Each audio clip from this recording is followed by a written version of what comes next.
des façons de frapper pour que Dieu ouvre. Et c'est lui être agréable. C'est faire quelque chose qui attire son attention. Faire quelque chose qui attire son attention. Faire quelque chose, parfois, le Saint-Esprit nous aide à le faire. C'est-à-dire, tu discernes quelque chose que les autres ne discernent pas. Tu te démarques d'une certaine façon. Là où les autres ne voient pas, toi tu vois. Je me souviens une fois, j'étais dans une église et l'homme de Dieu, poussé par l'Esprit, a demandé à ses filles, à ses disciples, regardez bien la salle. Il y a quelque chose ici que vous devez faire et celui qui le fait, qu'il vienne devant moi. Il y a une récompense que Dieu veut lui donner. Les gens ont commencé à regarder à gauche et à droite. Ils ne comprenaient pas ce qu'il fallait faire. En fait, dans la salle, il y avait une araignée qui avait tissé sa toile quelque part. Et ce n'était pas beau à voir. Mais tout le monde cherchait des choses, vraiment des choses qui ont plus de valeur. Que, oh, qu'est-ce que je dois faire? Qu'est-ce que je dois faire? Est-ce que je dois acheter un nouveau tapis? Est-ce que je dois acheter une nouvelle voiture? Alors que Dieu voulait seulement des personnes qui peuvent prendre soin de la maison.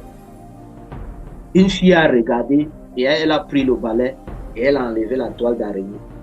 Et l'homme de Dieu l'a appelé et l'a béni d'une manière particulière. Donc parfois les choses qui attirent Dieu, ce ne sont pas des choses qui sont à frapper le regard. Ce sont des petites choses. Des petites choses. Mais ces petites choses-ci sont tellement importantes devant Dieu. Les choses telles que être à l'heure, ça attire l'attention de Dieu. Quelqu'un qui est toujours ponctuel. Quelqu'un, si on dit jeûne, il jeûne vraiment. Il ne fait pas du genre, de temps en temps, il a les arachides dans la bouche. Ça part de jeûne, ça s'accompagne des biscuits. Non, ce n'est pas le genre de jeûne. Dieu aime des personnes qui considèrent sa présence. Il se retrouve, c'est Simon le lépreux. Normalement, quand quelqu'un comme Jésus-Christ, on dit celui qui reçoit un prophète en qualité de prophète, reçoit la récompense de ce prophète. Ça veut dire que lorsque Simon, le lépreux, reçoit Jésus, il est censé prendre une grande bénédiction. Il est censé recevoir une bénédiction venant de la part de Jésus. Mais qu'est-ce qui se passe? Ce qui se passe, c'est qu'une autre femme vient faire un acte qui attire l'attention de Jésus plus que Simon lui-même. J'imagine que Jésus était à table. J'imagine que Simon peut-être avait préparé à manger, à boire. Mais la femme est venue avec son parfum d'albâtre, elle a volé la vedette. Quand on lit ce chapitre, ce n'est pas pour parler de Simon, mais c'est pour parler de la femme au parfum d'albâtre. Ouais. Là, ce n'est pas qu'une demande. Cette femme-ci a exercé, c'est-à-dire, elle a forcé les choses. Parce qu'il n'était pas déjà en cette époque-ci. Il n'était pas permis à une femme de s'approcher n'importe comment. Et encore cette femme-ci, qui n'était pas une femme forcément de bonne vie. Qui n'était pas une femme de bonne vie. Que les gens reconnaissaient comme une prostituée quelque part. Donc imaginez un peu. Imaginez un peu. C'est-à-dire, elle a bravé les on-dit, elle a bravé les moqueries des autres, elle a bravé toutes ces choses. Et elle est venue devant Jésus, elle a versé ses larmes, elle a essuyé ses pieds avec ses cheveux. Dans d'autres passages, on dit que s'il connaissait cette femme-là, s'il était de Dieu, il saurait de quel type de vie est cette femme. Donc les gens la jugeaient en fait. Mais il n'a pas regardé à tout ça. La femme-là venait de faire un acte très fort. Ce n'était pas qu'une demande. Ce n'était pas qu'une recherche. Elle a frappé. Elle a frappé fort. Et la porte du cœur du Seigneur s'est ouverte à elle. Et le Seigneur a dit, va et ne pêche plus. Tes péchés te sont pardonnés. Et jusque-là, il a dit que le témoignage de cette femme sera raconté. À chaque fois qu'on va prêcher l'évangile, on parlera de cette femme. Et c'est très important. Donc, voilà les trois niveaux. Demandez, on vous donnera. Cherchez, vous trouverez. Et frappez, on vous ouvrira. En tout cela, le point essentiel, c'est la sainteté. Dans le livre de Jean 9, verset 31, la Bible déclare que nous savons que Dieu n'exauce pas les pécheurs. Donc l'état de péché empêche l'exaucement de Dieu. L'état de péché empêche l'exaucement de Dieu. Donc dans toutes ces choses, soit que tu demandes, soit que tu cherches, soit que tu frappes, soit dans un état de justice, soit dans un état de foi, soit dans un état de justice, parce que la Bible déclare que le juste vivra par la foi. Donc la justice, ça fonctionne avec la foi. La justice, ça fonctionne avec la foi.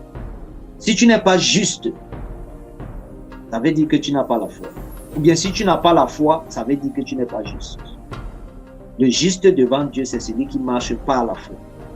C'est celui qui croit aux promesses de Dieu et qui marche selon les promesses de Dieu. C'est celui qui obéit à Dieu. Dans les choses telles que l'obéissance s'oppose au péché. La justice s'oppose au péché. La véritable foi anéantit la force du péché. Et les éléments-ci ne doivent pas nous manquer dans notre vie chrétienne. Toujours obéissant, toujours craindre l'Éternel, toujours marcher dans la justice, toujours garder la foi dans son cœur. Voilà les choses qui vont provoquer l'exaucement. Parce que si tu es dans le péché, Dieu n'exauce pas les péchés. Dieu n'exauce pas le péché. Il y a des personnes qui, dans leur prostitution, rentrent et disent: Dieu m'a donné un client aujourd'hui, un sacrifice. Frapper, si ce n'est pas que, voilà, Dieu dort à minuit, il faut prier à minuit, c'est pour frapper. Non.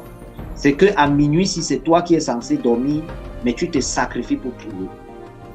Ça veut dire que, quelque part, ton sacrifice parle en ta faveur. Le fait que Dieu ait dit l'obéissance vaut mieux que les sacrifices ne signifie pas qu'il n'y a pas de sacrifice dans l'obéissance. Il y a beaucoup de sacrifices dans l'obéissance. Mais il faut d'abord l'obéissance avant que le sacrifice ne vienne. Mais pas le sacrifice sans obéissance. Vous comprenez? Donc le sacrifice a son importance, mais dans l'obéissance. Mais dans l'obéissance. C'est Dieu qui a demandé prier. Donc quand je prie, maintenant dans ma prière, je peux faire des sacrifices. Mais l'obéissance, c'était que Dieu a dit prier sans cesse. Donc je prie dans l'obéissance et dans l'obéissance, je fais des sacrifices. Ce n'est pas que tu te lèves et tu dis que bon voilà, je vais aller en boîte de nuit maintenant pour prêcher l'évangile. Dieu ne t'a pas envoyé en boîte de nuit. C'est un sacrifice inutile. Tu vas aller là-bas, Dieu va te dire que mon ami, ton sacrifice, ça ne vaut. C'est-à-dire que je préfère l'obéissance. Il fallait d'abord obéir. Comprenez? Donc, le sacrifice se fait dans l'obéissance et non hors de l'obéissance. Un sacrifice qui se fait hors de l'obéissance n'est pas agréé, c'est une perte de temps. Donc, je parle à ceux qui font ce qu'ils appellent carême ou je ne sais pas moi quoi. Ils sont dans l'erreur. Parce qu'ils ne sont pas sous l'obéissance, ils ne sont pas sous la conduite de l'Esprit Saint. Ils sont dans la chair. Oui, ils sont dans la chair. Donc, ça, c'était des exemples de frapper. Frapper. Le jeûne, c'est une façon de frapper.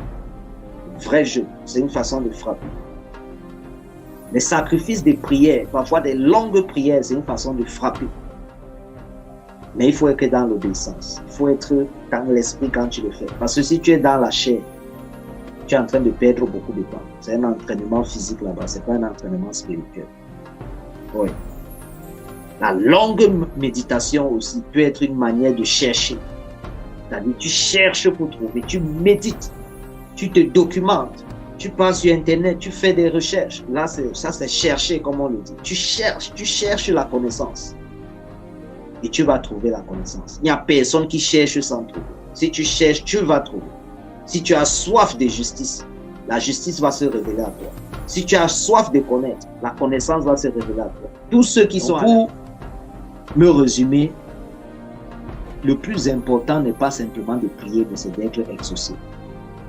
Et pour être exaucé, nous devons nous assurer que nous prions avec justice. La Bible déclare que la prière du juste a une grande efficacité. La prière du juste. Et que Dieu n'exauce pas les pécheurs. Nous savons que Dieu n'exauce pas les pécheurs. Mais qu'en tout temps, c'est celui qui fait sa volonté, c'est celui-là qui l'exauce. Vous allez trouver ça dans le livre de Jean 9, vers le verset 31 par là. C'est celui qui l'exauce, celui-là. qui fait sa volonté. Ça veut dire que, comme Émilie le disait tout à l'heure, nous avons la responsabilité, de nous mettre dans une position où nous aurons la fréquence du Seigneur, où nous allons capter la fréquence du Seigneur. Parce que Dieu peut même t'exaucer, tu ne sais pas qu'il t'a exaucé.